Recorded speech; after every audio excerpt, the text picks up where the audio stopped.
तर बुलेटिनची सुरुवात अर्थातच एका राजकीय ब्रेकिंग बातमीने आपण करतोय।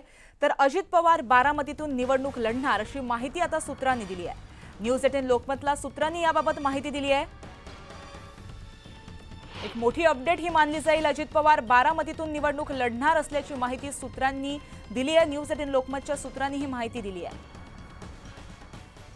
तर याबाबत आपण अपडेट जाणून घेतो आमचे प्रतिनिधी जितेंद्र जाधव यांच्याकडून। जितेंद्र,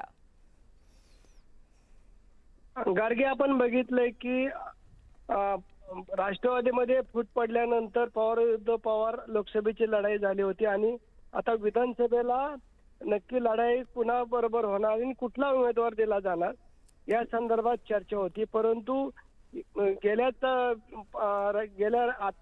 रविवारी अजितदादांनी मेळावा घेतला होता। मेळावा घेतल्यानंतर कार्यकर्त्यांनी उत्सवामध्ये अजितदादांनी सांगितलं की आम्हाला विधानसभेला आपणच पाहिजेत, कारण का गेले अनेक 33-34 वर्षापासून बारामतीचा झालेला विकास पाहता आणि इथून पुढे देखील बारामतीकरांना अजितदादाच पाहिजेत। याच संदर्भात आपल्याला थोड्या वेळापूर्वी आपण जे बारामती तालुक्याचे बूथ कमिटीचे जे प्रमुख आहेत किरण गुजर यांनी देखील दुजोरा दिलेला आहे की कसल्याही परिस्थितीमध्ये अजितदादाच हे बारामतीचे उमेदवार असल्याचे त्यांनी आपल्याला सांगितलंय। कारण का की बारामतीचा जर अजून चेहरा मोहरा बदलायचा असेल तर या ठिकाणी अजितदादांचा चेहरा असणं गरजेचं आहे आणि म्हणून सर्व कार्यकर्त्यांनी जितेंद्र अपडेट घेत राहू। तत्पूर्वी आपल्या बरोबर बारामती विद्या प्रतिष्ठानचे ट्रस्टी किरण गुजर आहेत। किरणजी, न्यूज 18 लोकमत मध्ये तुमचं स्वागत आहे। तर बारामतीतून अजित पवार निवडणूक लढणार असल्याची चर्चा सध्या होतीये, या प्रकारची माहिती हाती आली आहे, तुमची प्रतिक्रिया?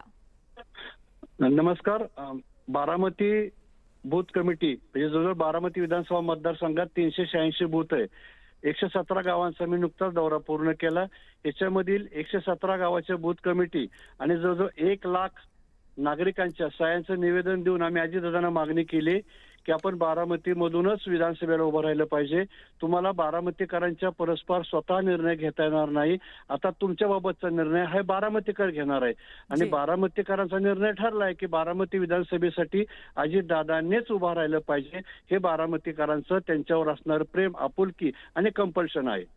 जी, धन्यवाद किरणजी तुम्ही दिलेल्या माहितीसाठी आणि प्रतिक्रियेसाठी। तर न्यूज 18 लोकमतला सूत्रांनी याबाबत माहिती दिली आहे, त्यामुळे नक्की याचे पडसाद काय उमटतात हे सुद्धा पाहणं आता महत्त्वाचं ठरणार आहे।